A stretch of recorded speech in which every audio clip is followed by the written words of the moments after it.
장주명의 시사진단. 안녕하십니까. 여러분, 고은 시인 아시죠?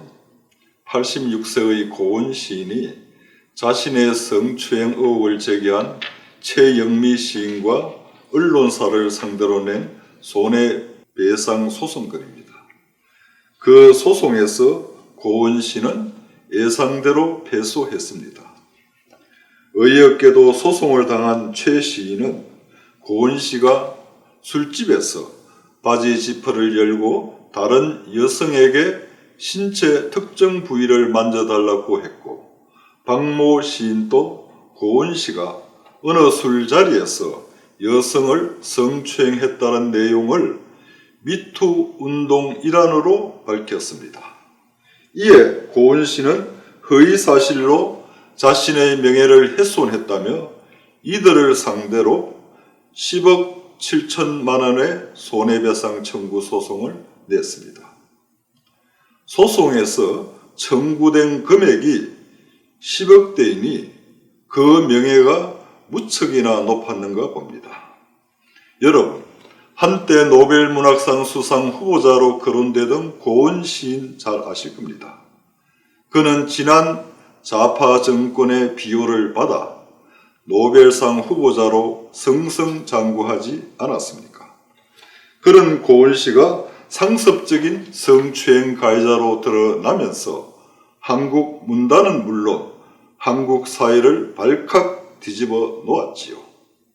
그런데 이런 성추행 가해자가 거꾸로 성추행 피해자를 상대로 소송을 제기했으니 최영미 시인의 시 제목처럼 역시 그는 괴물인 것 같습니다.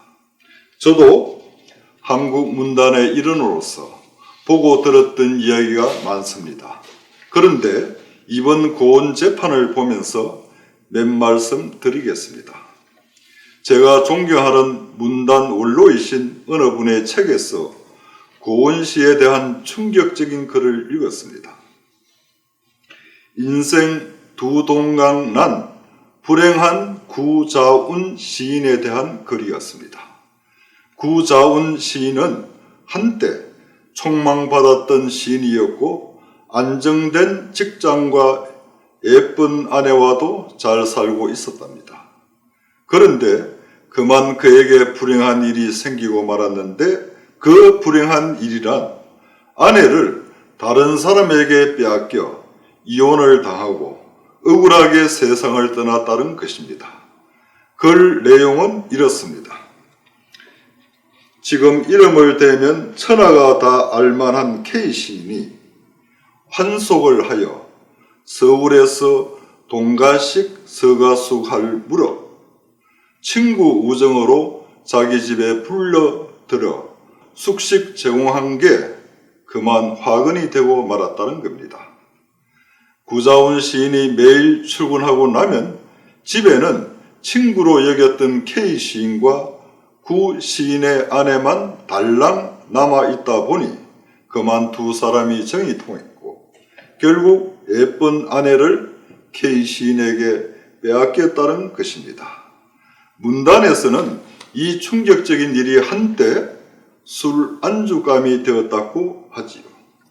그래서 오갈 데 없는 친구를 위해 숙식까지 제공해 주었는데 K 시인의 배은망덕에 질타의 소리가 높았다는 것이죠.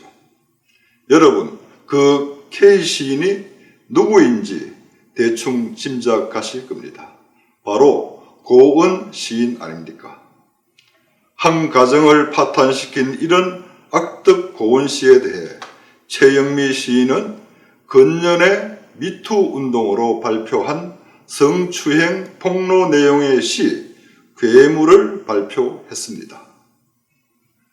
은 선생 옆에 앉지 말라고 문단 초년생인 내게 선배 시인이 충고했다.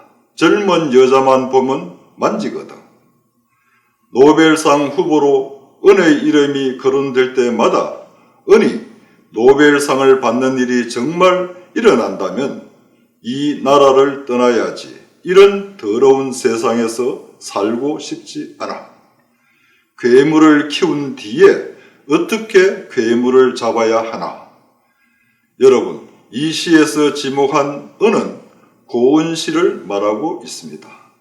최 시인이 괴물이란 그 시에서 어떻게 괴물을 잡아야 하느냐는 고민을 말했는데 사법부에 의해 그 괴물을 잡았다고 봐야 되겠지요.